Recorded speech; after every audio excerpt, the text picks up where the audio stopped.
Hello, Bill. Good morning, Matt. Welcome to the DMZ, everybody. And I'm going to welcome you, Matt. I see from your Twitter feed you have fully abandoned the conservative movement and joined the progressives. I see no other way to interpret this tweet of yours. Oh, yeah. So I tweeted out. So every morning I drink these really healthy smoothies. You got to be careful with smoothies, Bill. Most of them are unhealthy. They're packed full of sugar.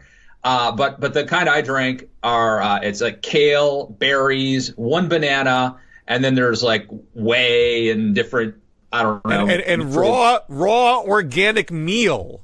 Meal? I don't even know what that is. And a little lime. Okay, and okay, Michelle Obama. Tell me else what I should do. No, it's all voluntary. I don't mandate this yet. I mean, eventually that will happen, of course.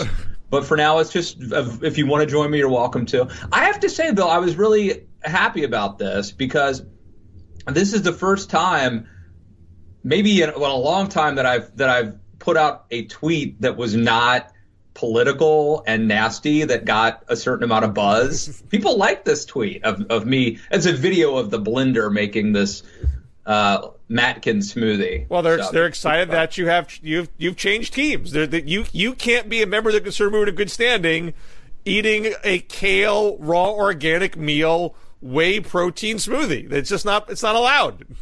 Well, I washed it down with a carton of Marlboro Reds and some bourbon, so you know it's a little bit of this, a little bit of that. But Bill, you know I'm a crunchy cod. I'm a Birkenstock wearing Birkin. Right, that's not real. I know. I know that was the book by your friend Rod Dreher. There's three of us. It's real. Right, and you all are effectively liberals who are pining for the downfall of America. So welcome. Well, I'm going to have to make up for it by having a huge steak for lunch. Now, when I make a smoothie, Matt, the key to me is a frozen banana. Oh yeah. I think that's what we do too. Okay. And then you got to put the hot water on it so you can peel it. What? No. You put it in the you peel first and then you put it in the freezer. Oh, we don't do that. Oh, well, why are you making your life hard? I do. I mean, the truth is, as I'm sure you know, Bill, and everyone has figured out that, like, my wife is behind this healthy smoothie fix, and this is the first morning I actually made it with her supervision, and so that's why I decided to videotape it. So I've been eating this drinking these every morning for like a year, but I'm being, led on this path, down this healthy path by my very wise and beautiful wife. Well, congratulations. Welcome to the team. But we should get down to business. You fellas have a bit of a slow news week this week. Well, I think compared to what we've gotten used to lately, it's been a little slow. In a normal week, back in the old days, this would have been a busy week, but I guess it's a little bit slower than normal.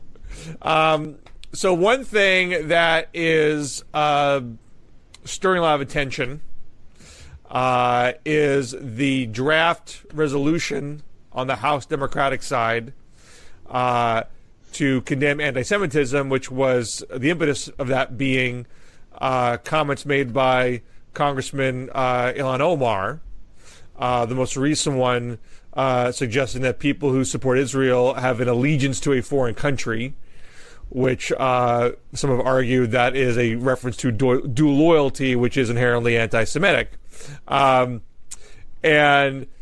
that draft condemned dual loyalty and other references to dual loyalty and other things, didn't name her specifically, but others who were defending her are saying you need to talk about other forms of bigotry, not just anti-Semitism, otherwise you're singling her out unfairly. And others have even gone as far as to say there was nothing wrong with her comments in the first place, that she was just engaging in debate about the policies Just of asking Israel. questions. Just asking questions, man. So where that resolution... It's like Steve King. Just ask questions. Well, I tweet, Ocasio-Cortez had a tweet saying, sort of why this resolution and not other people's comments, talking about one Republican congressman who said to another congressman, go back to Puerto Rico. Now, that guy apologized right away. And wasn't there something though, like I was not following this closely, so this could be complete BS, but I saw something about how they had been at a meeting in Puerto Rico or something. So the Puerto Rico thing was not necessarily an ethnic. Well, I think that's what he was trying to argue, but he still did apologize, and so that seemed to be the end of it when that happened. Now I had a reply tweet to Ocasio-Cortez saying it was not that long ago. It was January when the House did pass a resolution condemning Steve King by name. Well, I should say Steve King was in the whereas clauses, and then the resolution itself was just we reject white nationalism and white supremacy.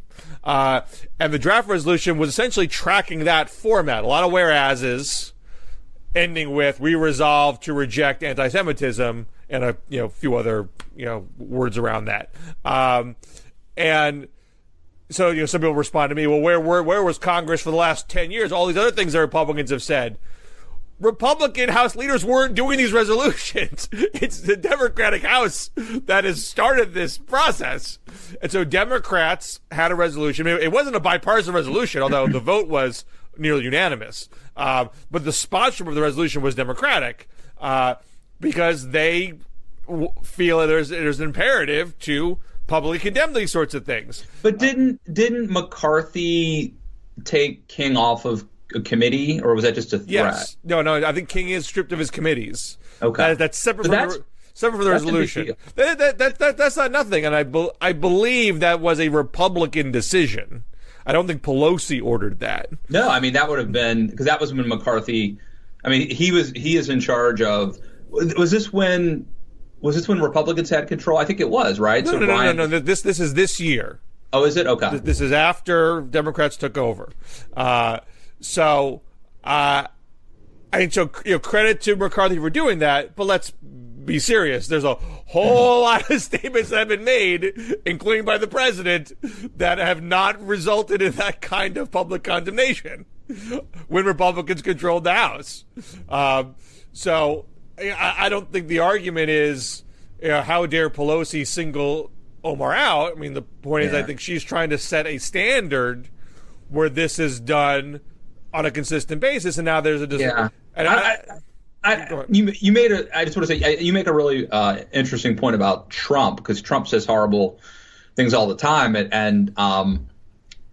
but I don't think there's the same responsibility for congressional leaders to weigh in and publicly censure or whatever the president, as opposed to members of their caucus. Yeah, I think that's a fair point. I mean, if you were censuring Trump's comments, you would do it every day, right? And maybe they should do that. But I think the impetus here is somebody in our body said something offensive, so as a body, we want to make clear that doesn't speak for us. I mean, I think that was the impetus for the King resolution. That's the impetus for this potential resolution. But now it has sparked a very tense conversation amongst Democrats, both on are we singling somebody out and being inconsistent, and were the comments themselves worthy of condemnation, which is even the touchier subject, because it's easier for Democrats to say, sure, let's add in Islamophobia, let's add in racism, let's add in sexism. We hate all those things. We want to be known for hating all of those things. That's not that hard. Right. Where it gets tougher is a comment like, if you're a supporter of Israel, you're showing allegiance to a foreign country. If you're a supporter of Israel, it's because you are paid off by AIPAC. Do these comments cross the line into anti-Semitism? Right. That's where it gets more complicated. Can we talk about that for a second? What's that? Can we talk about that for a second? Sure. Right. So I think a couple things. Like, part of the context of this is that this is like the third or fourth time that this particular congressperson has done or said something like this. And some of the cases I think were more egregious than this one. But I think initially there was a little more grace in saying, like, let's explain to you why this is bad, because there is a putting it in context, that these tropes and stereotypes about Jewish Americans and Jews in general, this is where they come from. And like, the fact that they're manipulating everything, that they're the globalists who are pulling all the strings, that those are specific tropes that have been used in the past, and therefore something that might seem innocuous when put in context is actually very disturbing. So I think it's the cumulative effect of this that warrants the condemnation. The fact that I mean, think of it. You can hold. It's one thing to hold unorthodox or even unseemly ideas, but the fact that she is repeatedly saying these things, I think, suggests that she's obsessed with this. I mean, she's going out of her way to tweet things that she knows at this point are provocative. She must be obsessed with it. It's bizarre to me. Well, I mean, all evidence is that obsessed is a bit of a loaded word. I think it's clearly indisputable that she wants to provoke this conversation. She wants to prioritize debate around Israel. I mean, otherwise you wouldn't keep leaning into it. I mean, that seems incontrovertible. But and I think it's a bit of a dangerous game to start talking about like which comment is worse than the other comment and ranking the degree of bad comments. So I'll say this with a bit of trepidation. I think the dual loyalty reference is less debatable to me. And look, I don't agree at all with it's all about the Benjamin's baby comment that she made as well. For the very reason you say, I think it does feed this notion of Jews running everything with their money and their power. And so I think that is toxic and does need to be challenged. Where it gets complicated on that question, on the AIPAC special interest money question, is that it's very common, I mean, it's common for both parties to criticize somebody's position and delegitimize it based on special interest influence. Democrats regularly criticize Republicans for being bought and paid for by the Koch brothers. Republicans routinely criticize Democratic economic policies being they're bought and paid for by big labor. Everyone has a conspiratorial-ish. But when Republicans went after Soros, when they do that, which they do, including Mr. Kevin McCarthy did that. Yes. They get hit by being anti-Semitic. You're feeding a notion that there is a mysterious, evil Jewish person manipulating our country through his money. And I don't want to sound like a hack here, but it strikes me as more plausible that the criticisms of Soros are not dog whistles than that the Omar tweets and comments are not anti-Semitic. Maybe this is like my bias, but it strikes me George Soros is a real person who really is funding a lot of liberal things. In politics, people try to make boogeymen, right? Republicans went after Nancy Pelosi by name. The Democrats go after the Koch brothers by name. So it seems plausible to me that the attacks on Soros may not have been have anything to do with anti-Semitism. Well, this is like AIPAC's a real organization. AIPAC does spend money. AIPAC does lobby. I mean, there's grains of truth in all of these things. But when you take the extra step to suggest it dictates everything, it tends to bleed into conspiracy territory. It often oversimplifies what's really going on, and in the case like the Koch brothers or big labor, it's not related to racial or religious bigotry.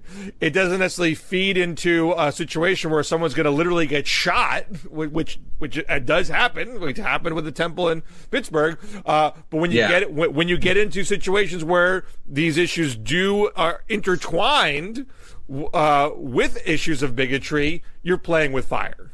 Right. I would say a few things here. Number one, I think statistically, and the statistics are hard, like lies, damn lies, and statistics. But statistically speaking, Jews, I think, are the number one target of hate crimes in America. So you'd think that Democrats who are sensitive and, cite that statistic would be on top of condemning anti-Semitism. And I think, again, putting it in context, 6 million Jews murdered in the Holocaust. So you can forgive them for being a little bit touchy when we see the beginnings of rumblings of anti-Semitism. Like, this is how it starts. Well, it already has started. I mean, it has kicked up again, with the massacre in Pittsburgh. And it's an international trend right now as well. And let's remember that we're seeing elements of the left traffic in this, but we also see elements of the right traffic in this. Trump being very generous and charitable to the neo-Nazi protesters in Charlottesville. It was somebody on the extreme right that perpetrated the Pittsburgh massacre, not the extreme left. And also, don't forget wasn't there a Star of David or something and some meme that Trump people sent out about Hillary? Do you remember that? Yeah. This is a problem. I will say, this is probably the kind of thing people think but don't say, but I think one interesting element of this, it's very superficial, but AOC, who's somewhat related to this story, but Omar, they, from an optics standpoint, seem very, I don't want to say harmless, but Omar has this big, beautiful smile. She seems gentle. She doesn't seem menacing or threatening like, say, Louis Farrakhan might. And so I think that has benefited them.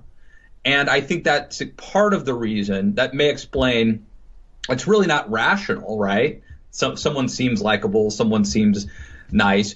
But I think that's maybe part of the reason, not the whole reason, but part of the reason that people don't want to condemn or people are more willing, maybe more forgiving. I don't think it's about physical appearance and tone. I think you have a there has been, over the course of the last, I'd say, 15 years, a legitimate desire on the part of the left to be able to make it socially acceptable to debate the policies of Israel without being called anti-Semitic. You should be allowed to criticize an action by Netanyahu on the grounds of the policy itself without being called anti-Semitic. And even the folks at AIPAC will say that, and even the folks at the Anti-Defamation League will say that. Right. And where it gets messy is, I think, in certain corners of the left, it is commonplace to make those criticisms with the extra, spin of pointing fingers at AIPAC. And making that kind of sinister, there's Pat Buchanan used to do this. Pat Buchanan talked about the amen corner of the Israel lobby. So it's not new to blame this small group of people for manipulating the American government and Jesse Jackson, and was it Al Sharpton? Definitely Jesse Jackson. Jesse Jackson had the Hide Me Town comment in '84, which was very problematic for him, and he was very apologetic for it and had tried to make amends for it over time. So he didn't really lean into that. No, I think there was more. The rest of his year. He had some Farrakhan relations earlier on. Yeah. That I think he tried to distance himself from after that became complicated. But here, I think, is an interesting point, right? So,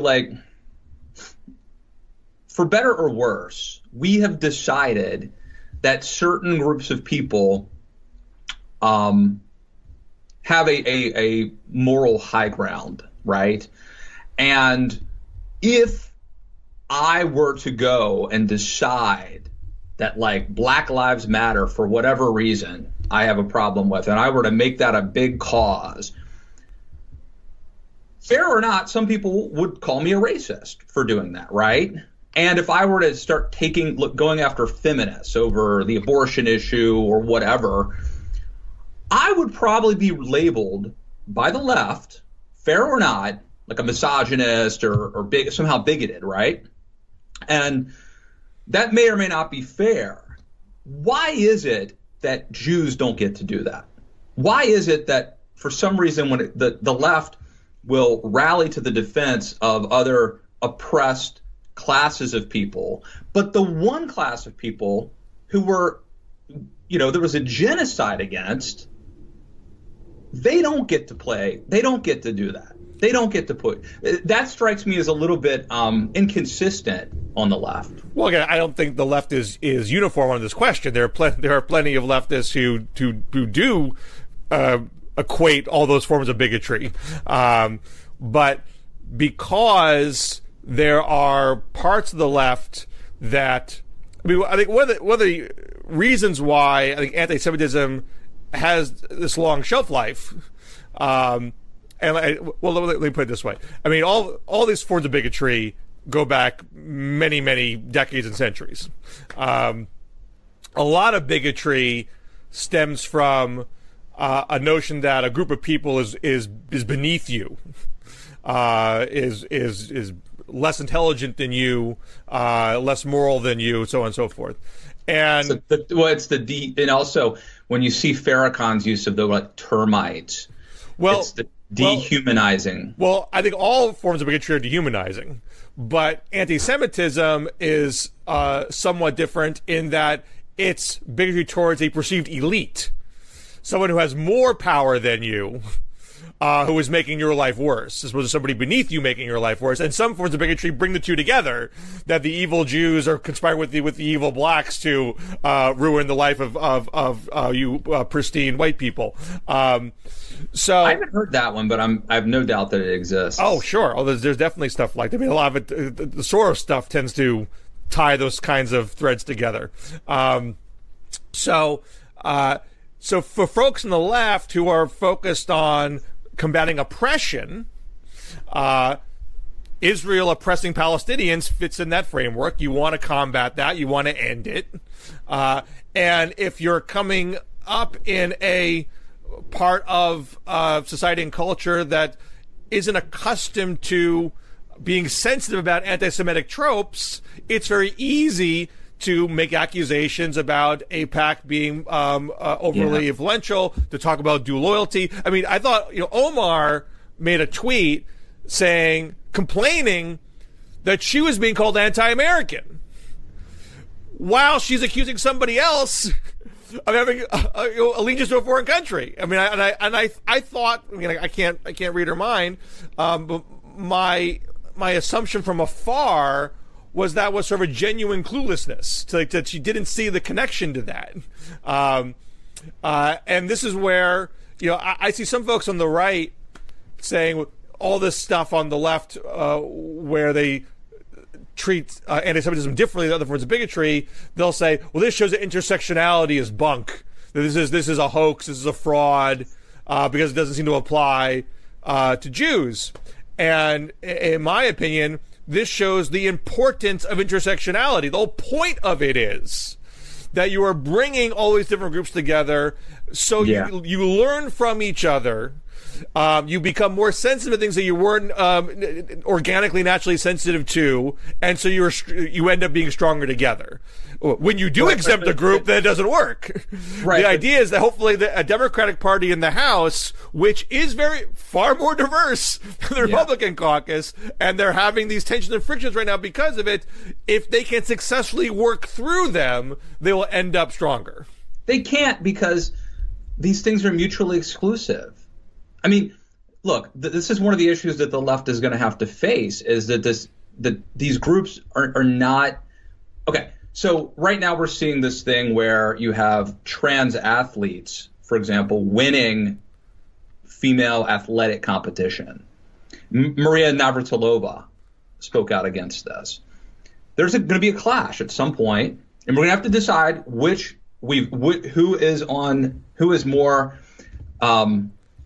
the more favored intersectional group. This is happening on a lot of different fronts. How about Islam versus feminism? Do we want to have more tolerance for diversity and Islam versus feminism? I mean, in some cases, I guess in the case of Omar, that is intersectional, right? But there's friction, and I just don't see how all of this coalition can fit together. It just seems like there's too much conflict. Well, there are certain issues that you can't split the difference on. A feminist progressive can't say, sexist elements of Sharia law are just differences of opinion, because there's direct conflict there, just as much as they can't say a more fundamentalist Christian interpretation of the Bible, which doesn't allow for equality of women, is acceptable. So some things do have genuine, intractable conflict. But the stuff that they're talking about right now in this House resolution, I don't think follows that. There is a way to criticize the policies of Israel without using these tropes. You don't need to say AIPAC's calling the shots to criticize what Netanyahu does. You don't need to make dual loyalty accusations to criticize. No, I agree. I totally agree with that. But I think a big part of the story is the fact that she can't do that or won't do that reveals that there's something deeper within her than simply an objection to the state of Israel's political activity. Well, let's she's been a congresswoman for 2 months, so I'm not prepared to say she can't do these things. She clearly has shown some resistance. She makes an apology, then goes up and says something else that's incendiary. There's certainly a reluctance right now. But as Thomas Friedman wrote in his column about this the other day in the New York Times, he's from that area that she represents. It has a liberal Jewish community in that district. She is going to have conversations with Jews in her district about this. And so we'll see if she's influenced by that. If her heart is changed, that's good. But if she just becomes a more sophisticated arguer or communicator, then that's just masking a problem. And I think she's a microcosm of something larger. Well, I mean, again, there is a line. And it might be hard to draw that line perfectly crystal clear, but there is a line between fair criticism of a government's policies and being anti-Semitic or anti-anything. If her heart is, I want to change Israel's policies, and she becomes a more sophisticated arguer in doing that, that's good. Right. If her heart is, I hate Jews, and we're going to do in communicating that, that's not good. I would just say, and before we wrap up this part of it, my fear and assumption is that we are witnessing, we are at the beginning of a bad trend, and that this is not someone who is inelegantly or uneloquently or whatever I'm trying to say. This is not someone who is stumbling and making misspeaking, right? That this is representative of an incipient. If I've been drinking this morning, I've been having bourbon. Too much kale. That this is a nascent. That this is something. This is a trend. I think it's very. I mean, that's what scares me. Well, this is not isolated. That this is a harbinger of things to come. Here's a more optimistic take, and again, I can't predict. I can't know where this is all going to head. And I agree with you that that's bubbling up at all is troubling. I'm not sanguine about it. But Nancy Pelosi is not Jeremy Corbyn. Jeremy Corbyn, he's someone who referenced, our friends from Hamas and Hezbollah, which he literally said that. Now he then expressed regret for it. Right. But there's a pattern with him. I mean, he came from the corner of the left that wants to criticize Israel's policies in those incendiary ways.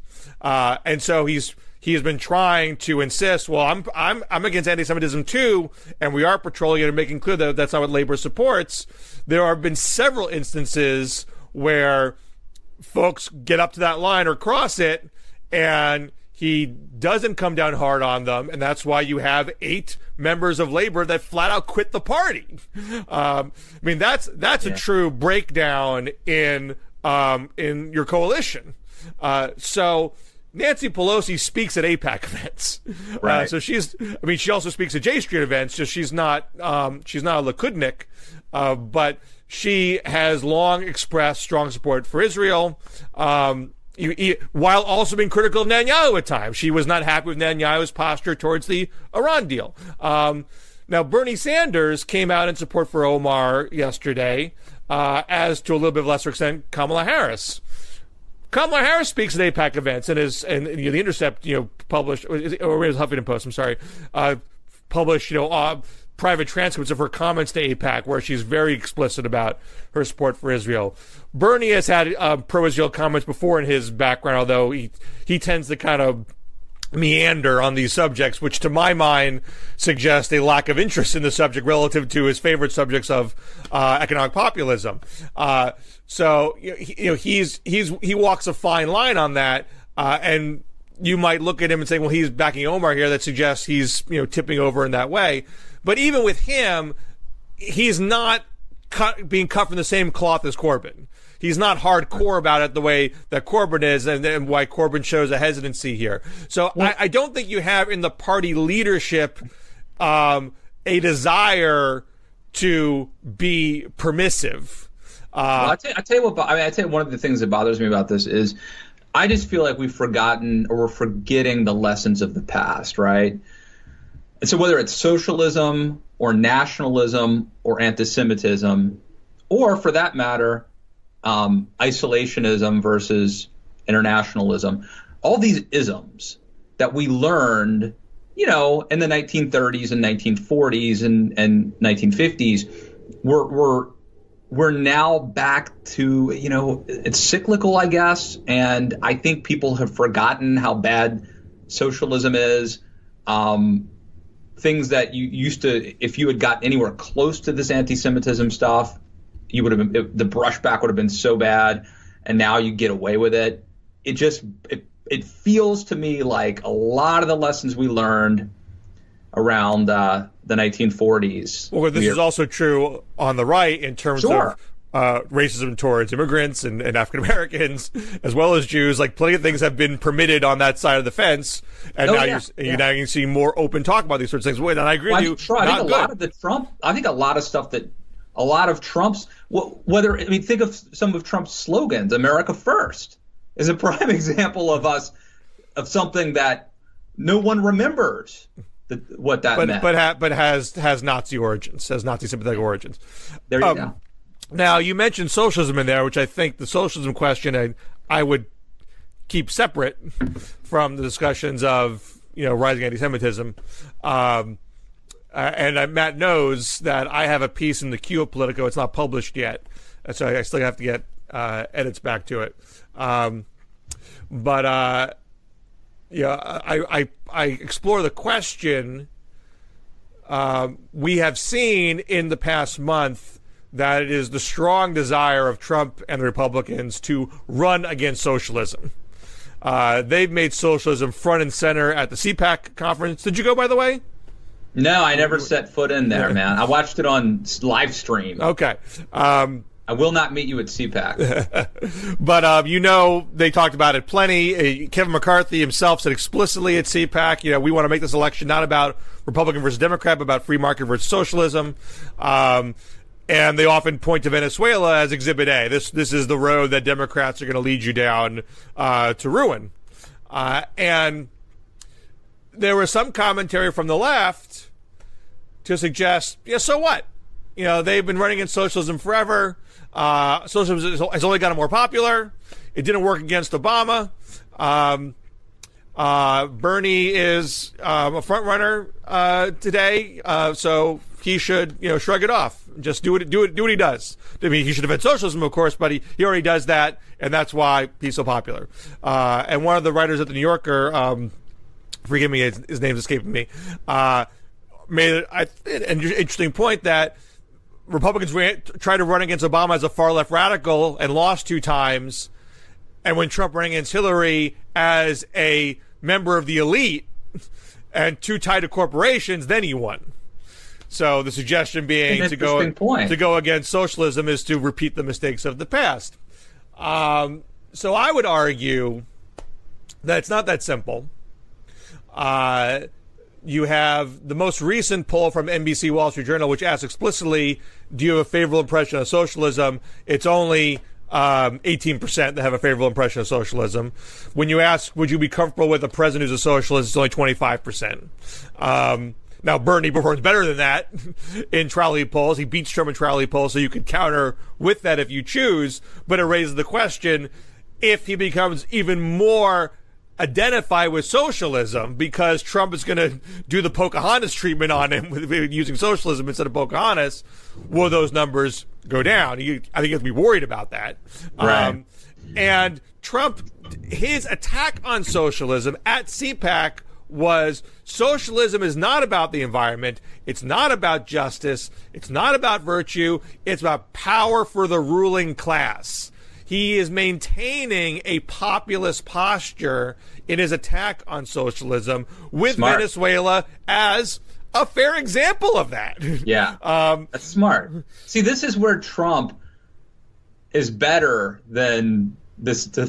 I think his gut is better than the strategists that were running Republican campaigns against Obama.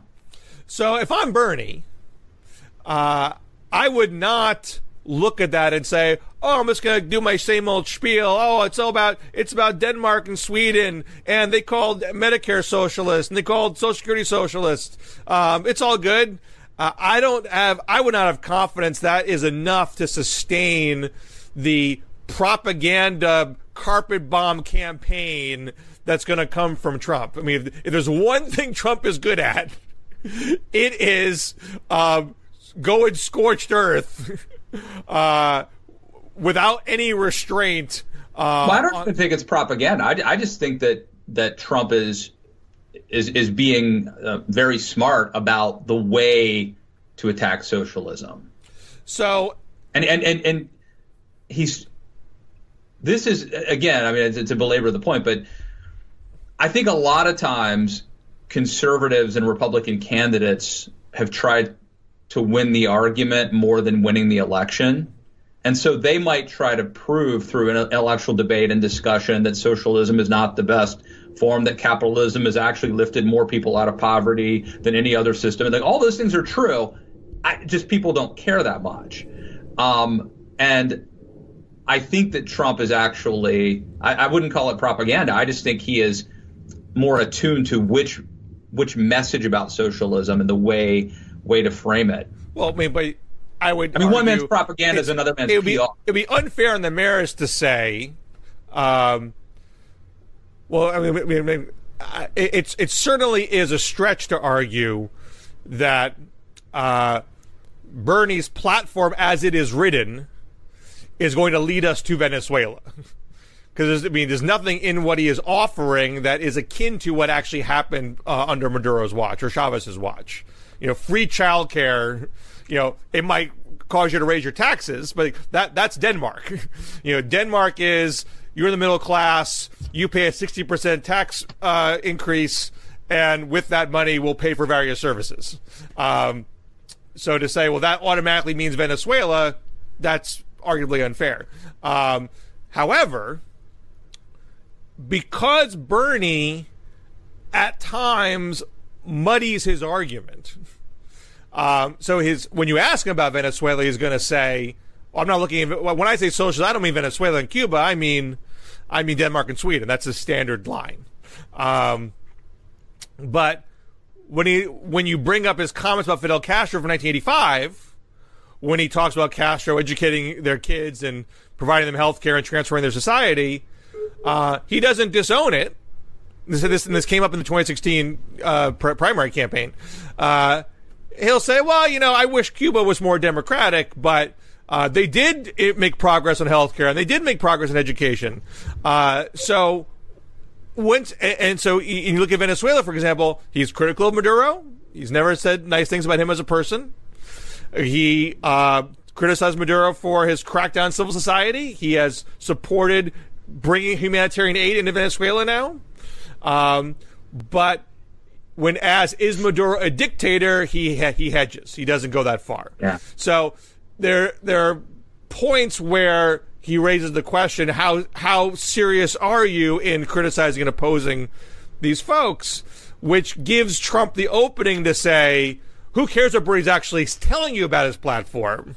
Deep down, he likes what happened down there. He likes Castro's Cuba. He likes those policies. And maybe it's not him. Maybe it's a successor of his that ends up down that path. But that's the path they're going to be on if you go that way. So that's why I think it's incumbent upon Bernie to be much more prominent, to take the lead on Venezuela. Right. But again, I think this is like the Ilhan Omar thing, which is out of the abundance of the heart, the mouth speaks. Bernie is not able to communicate this message that you want him to communicate because he doesn't really believe it, or at least part of it. He's conflicted at the very least. I mean, my argument is we're definitely conflicted. I definitely agree with that. But I have seen over time of him a willingness to tack in a lot of different directions on foreign policy. So he can get back to talking about economics.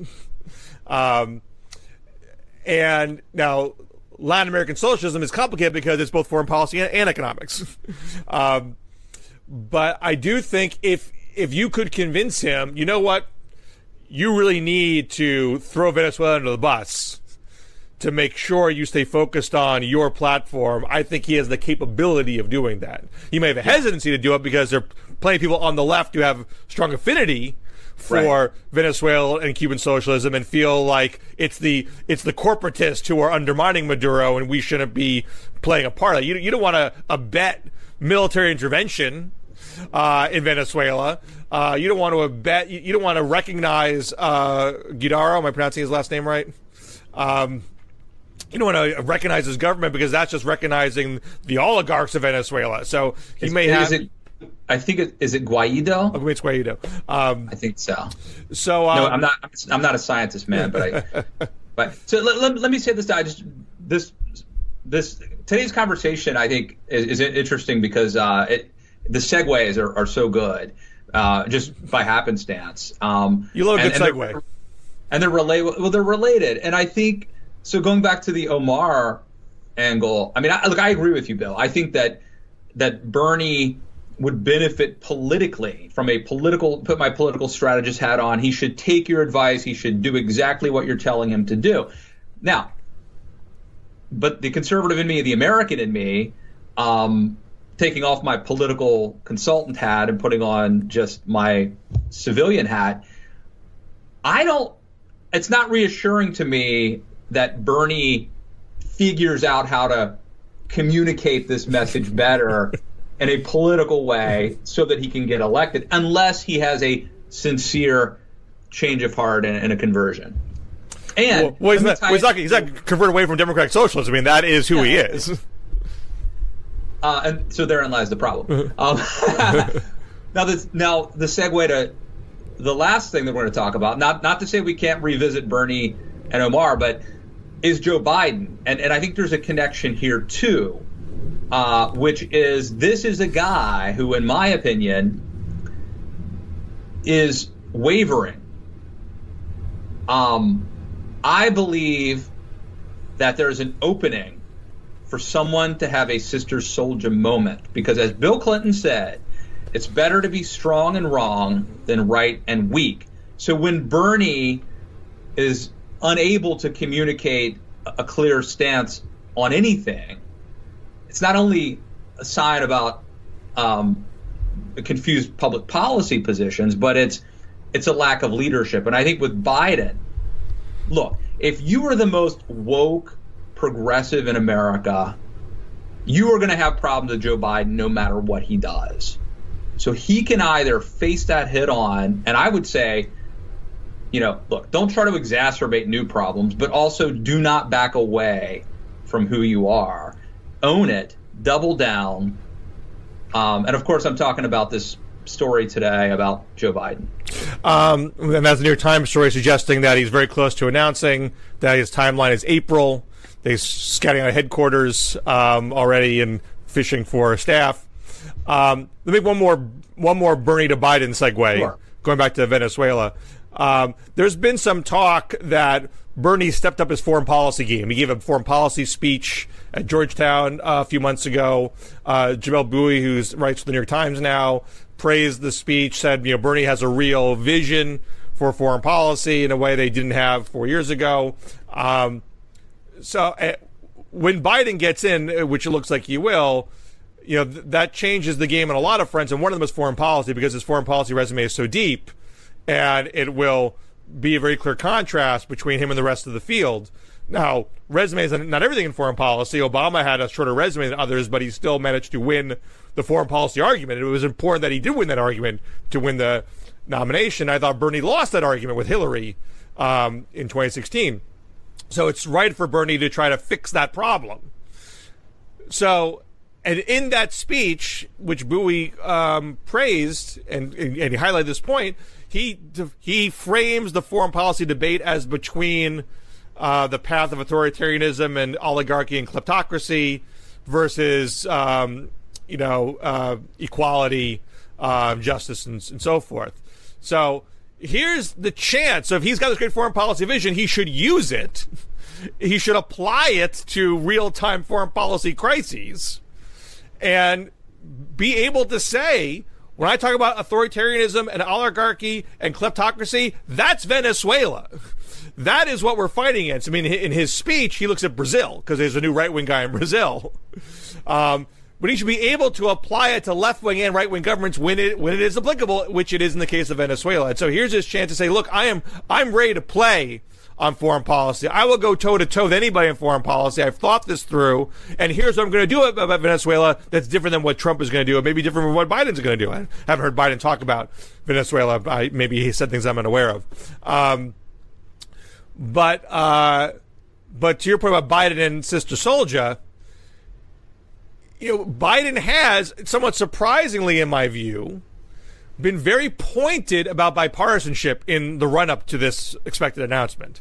When there was a story about him saying nice things about Congressman Fred Upton, a Republican in Michigan, and undercutting the Democratic opponent in that race, he didn't flinch. He said, bless me, Father, for I have sinned. I said a nice thing about a Republican. So he was willing to stand his ground there. Then last week you had the comment he made in trying to criticize Mike Pence's speech in Munich, I think it was Munich, about foreign policy, throwing in there that he's a decent guy, but saying he's decent by criticism on the policy front, getting hit hard for saying, you can't call Mike Pence decent, this guy's anti-gay, anti-LGBT. Don't give him that kind of praise, even if it's perfunctory. That would have been a great opportunity for Biden to stand up, to talk about bringing Americans together, and to talk about, I disagree vehemently with a lot of Mike Pence's politics, but I think he's a good guy. And guess what? If we're going to get along as a country, we can't see each other as enemies. And if the left doesn't like that, then they're going to attack me, then so be it. But this is who I am. Well, bring it on. I think 99% of what Biden has been saying over the past year has been that. But in the case of Pence, he thought, okay, maybe this is a bridge too far. When he was called out by Cynthia Nixon on Twitter, he expressed a form of regret to her, saying, you're right. Huge mistake. I was criticizing Pence in a foreign policy context, but I agree there's nothing decent about being anti-LGBT. Now, Biden is, I think, both very committed to making the case of bipartisanship, about healing as a country and getting things done as a country. I think he's very committed to that. All evidence of his comments say that. At the same time, he's also committed to being seen as someone who has evolved greatly on issues related to bigotry. He wants that credit for pushing Obama on gay marriage. He doesn't want to lose that.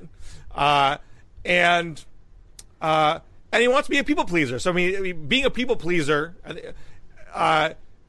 there's talking about tensions and conflicts. There's tension between that and making the bipartisan argument because he's not going to please everybody with that argument.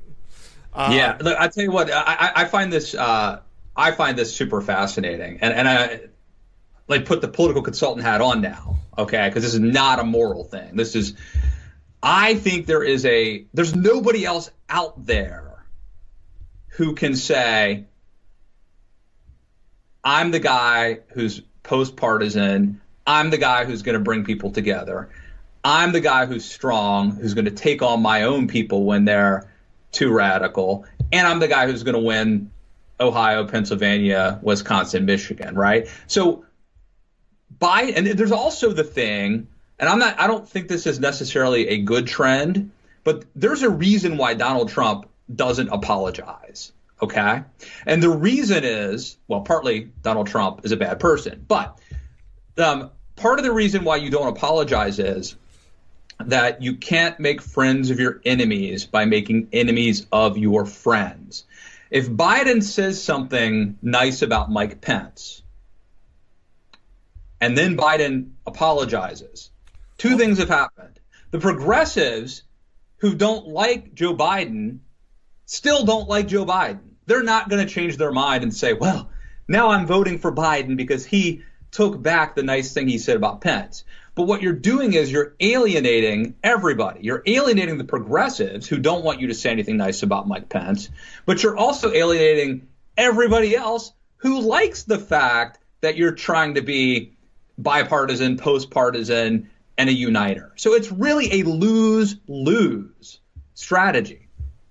I know this is a little semantic, but I do think it's important here. As a technical matter, Biden did not say, I apologize. He did not use the word apology. He did not use the word regret. I mean, I do think it's relevant here. He said to Cynthia Nixon, you're right. That's the, and then I don't mean to roll my eyes. In my reading, it's a distinction without a difference. You can make the case. You can make the case. But I think he didn't do that because he didn't want to overcompensate for what he said. What he should have done is attack. He should have gone after Cynthia Nixon and picked the fight. My point is, he did not do that. Pick a fight over this. Like, what do you got to lose? Go big or go home, he could lose a lot there. I think that would be a bridge too far. He's lost two other presidential. I mean, why not? Donald Trump won the presidency by taking gambles, by taking risks, by not pleasing everybody. He pissed off a lot of people. You can't get – one of the things about politics is you can't get these people to love you unless these people hate you. Well, own it. Own your brand. Joe Biden could be the only guy in this niche. The problem with that is, and this is a difficult problem for him, but I do think he is positioning himself to run as the national healer, the national unifier, the guy who can reach across the aisle in a principled way and get things done. And he has already leaned in very heavily to that argument on several occasions, getting blowback from the left and not caring and still continuing to lean in. But it's hard to run as a healer and pick a fight. Because now, I think you're not healing it. Now you're fostering a different kind of division. No. This is a super interesting point, but I'll go back to the Bill Clinton line. It's better to be strong and wrong than weak and right. The reason that people like John Kasich and Jeff Flake couldn't go up against Donald Trump is that they come across as, sort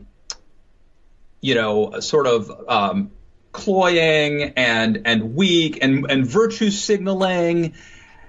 The way what Biden has to do is to find a way to be tough and a healer, a tough uniter. If you're selling a message about a soft message about unity and healing and coming together, that needs to be paired with a strong image. So just like if you're selling a harsh image, a lot of times you want to take the edge off of it with a softer temperament. Trump sort of contradicts that theory, but by and large, I think it helps if you have a strong, tough message to find a way to sell it in a nice, softer in terms of temperament way. I don't think you can get away with a weak persona and selling a message that seems that's talking about healing, and so that's why I'm. Well, I agree with you in the main. Makes sense. It may not agree. I agree that you should be, you need to have the toughness and you need to have the healing element at the same time. So I think it's a fine line to walk to be tough and to be a healer. And I think Biden, if he is constantly on the defensive, if there's repeated apologies or quasi-apologies, that will not look strong. That will look like he is a dinosaur, that he's not the man for the moment, and he would fade. And I suspect upon entry, he's going to get hit hard, and the left is going to come down on him right away. They want to knock him out of the box, more so than any candidate will have suffered so far. And I imagine, I got the sense in the New York Times article today that he is spending some of this extra time thinking through how he's going to deal with that. So he can't become a pincushion. But I do think when you back down, you invite more. Yeah, I agree with that. But I think if you are coming at the left too hard, you're going to fall off. You're going to fall off that tightrope. He's got to be a little bit more creative how he stands up to those elements of the left without seeming like he is on the wrong side of them. Yeah. Because any Democrat, I think part of the discussion is going to be not only who can unify the country, but who can unify the party. Because if you can't unify the party, and there's a third party candidate, well, then you got a big problem. Because this is a question for Bernie. If it's going to be, if Bernie wins, then Howard Schultz takes 10%. That's a big problem. Yeah. But you know what? I think that I agree with everything you said. I think that what you could do, though, you don't back down on your position on gay rights or whatever, but you also don't back down on your position of treating people like humans. So that's where you double down. Cynthia Nixon, you're part of the problem. I disagree profoundly with. I think there's too fervent a sentiment. I mean, there's a strong sentiment on the left that these issues related to bigotry are a priority issue. And there are people on the wrong side that are just flat wrong, and you can't. The problem is the people who are on the wrong side. It's not just that they're wrong, Bill. Because if that was the case, you could still say they're nice people. Right. Well, there are people that do not believe that. They think they're not nice people. They're bad people. Right. That's the problem, and that is the problem that is infecting American politics and our culture today. And that's the problem that Joe Biden could solve or try to solve. Well, and I don't know if he has the answer to this. I mean, he has been saying, and this came up in the Times article today, a staple of his speeches is talking about, hey, when I was in the Senate in my early days, we had segregationists in the Senate, and I opposed them. We fought like cats and dogs, and then we went out to dinner afterwards, and that line really pisses off the left. Yeah, you just do not get it. These are the enemies of the state, and you need to oppose them. And so Biden's Pence comment was sort of, I mean, he wasn't making that point in that moment. He was trying to make a foreign policy point, but it's an outgrowth of that sentiment, and the article suggested his staff has been leading him, saying, you know what, don't make the point in that way. This is gritting on us too. There's other ways to make this argument. So I don't know exactly how he's going to deal with that. It's clearly a point of debate within his own team. Yeah. But it's a very, very small needle to thread. Yeah, I agree. He has to walk the line. There's a way to do this and a way not to do it. I would just say that if the goal is to check every box and to be the hero of progressives, why would you vote for Joe Biden? They're better picks if that's what you want. But if you want someone who's going to be authentic and who could bring the country together and who could win the Rust Belt, then you go with Joe Biden. So if Joe Biden tries to be all things to all people, it's not going to work. Yeah, it's complicated, and the sentiment in the party polls show is someone who can win. And Biden has a good argument on paper that he is that guy. He beats Trump very handily. He can do well in the Midwest and all that kind of thing. But if people begin to believe if you can't navigate issues related to race and gender and sexual orientation, they are important issues. And if you don't have the subtlety of language to navigate it, people are going to say, you know what, you can't win. You are going to be embroiled in these controversies nonstop, and you're not going to bring our party together. You're not going to bring out the youth vote and the minority vote that you need, and therefore I don't think you're the right person who can win. So that's why it's so tough. All right, let me ask you a question. Let's say Joe Biden decides to play this game, and he tries to parse his language perfectly to keep everybody in the liberal coalition happy. Could he do it? Well, I mean, the way you phrase that question, well, I mean, can he be a perfect candidate? And make No. He obviously, everyone makes mistakes, but if his strategy were no enemies to my left, I'm going to really focus as hard as I can on keeping every part of our community, every part of our coalition happy, and not saying something that will offend them. That's going to be my priority. Could he pull that off? No, I don't think that's his. I mean, I'm interpreting your question to mean is he just going to try to check every box all the time?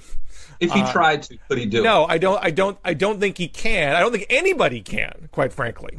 I mean, I think that is a bad way to go because you eventually get caught up in your pandering.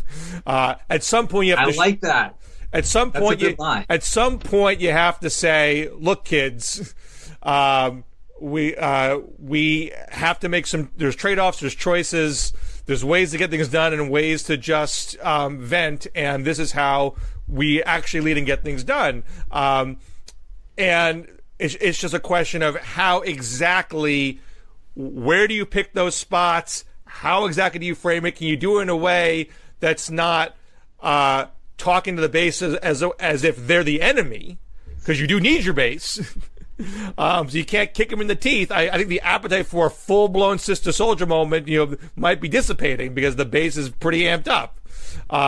So how you manage that in a way without going into full pander mode, I mean, that's where it gets creative and complicated. Then it becomes pandemonium. One thought about the Sistah Souljah moment. Bill Clinton, so part of it is, this is like going up to the biggest, you're in a rough part of town or you're in a bar or something, and you go up to the biggest, toughest guy and punch him in the mouth. My dad actually did that. At least he told me a story about, maybe he made it up, I don't know. But he was, it was about, they were about to go to to Fist City, and my dad would have gotten beaten by several guys, so he basically knocked out the biggest guy, and for it bought him a couple seconds because everyone else was a little bit stunned. I don't think you want to pick a fight with everybody on the left, right? But what Bill Clinton did was, he co-opted a lot of liberal ideas or embraced a lot of liberal ideas, but picked one fight kind of as an example and a show of strength. Right. Is that a misreading? Well, look, I mean, just for folks who remember Sistah Souljah, this is after he won the nomination. It was June. Perot was in the mix. Jesse Jackson was already saying, look, you got a 3-person race here. You don't have to lean to the right. You can just play to the base and win with 40% plus. So go do that. And Clinton didn't want to do that. Didn't think that was the way to go. He's invited to Jesse Jackson's Rainbow Coalition Conference. This is in the aftermath of the Rodney King riots. Sistah Souljah was a rapper activist who had made a comment, and you could argue that she wasn't trying to be literal, that she was being glib, but she said, trying to explain why there was black rioters that were hurting white people, she said, if you're black and you're usually killing black people, why not have one day to kill white people? This caused a lot of controversy. And when he was invited to the conference, as was Sister Souljah, Clinton criticizes Sister Souljah for those comments with Jesse Jackson to his side and criticizing implicitly him for inviting her to the conference. Now, he could... And he did it in a tough way, too. I mean, there's a way to do that that's just sort of in passing. But, he did that. It was very pointed finger wag. And he did that and won the black vote handily. He was able to do that without alienating black voters. And I'm not going to talk about the social psychology of the African American vote and say why exactly that's the case, but he sensed he could do that without actually losing the vote. So I think for Biden to be that pointed might risk winning that vote. But I do think that Biden is arguably unique in his capacity to push that envelope. I think he's not as afraid of the base as, like Cory Booker was a bona fide moderate for much of his political life, and now he has swung hard to single payer because he is worried about losing that vote. And he's going to get caught up in his pandering. I mean, he might. He already. So I think Biden is less. I think he feels less obligated. He's like, I'm Joe Biden, for Pete's sake. I got my own brand, my own base of support for VP. I'm a front runner. I don't have to do that. So, and your point of picking a fight, going after the biggest guy in the room. So I've seen Biden on the trail. He did this at the Doug Jones rally back in 2017, and I've seen him do it, I think, on one other occasion at least, where he says, "My friend Bernie doesn't like this, but people who are wealthy just as patriotic as the rest of us." I like that. So that touches Matt Lewis or Roger zone. I'd be a vote for Joe Biden if he does that. So you could share a kale smoothie together. Totally. On the train, how like John McCain had that thing where he said, "No, ma'am, no, ma'am." Yeah, he's a good American. I want that. No, maybe it's a bad. Well, again, and McCain did win, right? McCain did win. McCain didn't say, "Ma'am, you're a racist." He said, "No, ma'am, you don't have that right." Obama's a good man. So Biden, it's definitely an elbow to Bernie by doing that, but he's not going after Democratic voters per se. He's drawing his line while also picking a ideological fight with a fellow frontrunner. And I would not be surprised if Biden kept doing that to try to make it kind of a two-man race.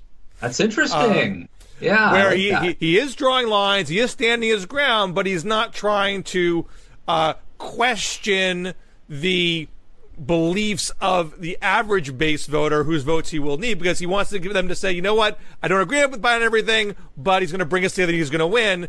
If he's making too many enemies, he can't do that. Yeah, I love it. You know what made me happy, Bill? Is if Joe Biden saw this video or listened to it. I honestly think he should. I think that you've got. I think that this discussion has touched on some things he should be hopefully is contemplating. So if you know Joe Biden, tell him to listen to this. Well, we've got a good long while. We probably should wrap it up. What do you got to plug? Oh man! Well, I just taped my my second video podcast with Arthur. Well, it's the second video podcast, and it was with Arthur Brooks, who has a new book out. He's the head of the American Enterprise Institute, and it's called Love Your Enemies. And so watch for that to drop hopefully next week. And I will have a new Books and Politics podcast out next week with Pat Garofalo, who runs, I think it's called, it's talkpoverty.org, which is part of Center for American Progress. He has a new book coming out next week called The Billionaire Boondoggle, which is about tax giveaways to like filmmakers and to Amazon and things of that nature. Yeah.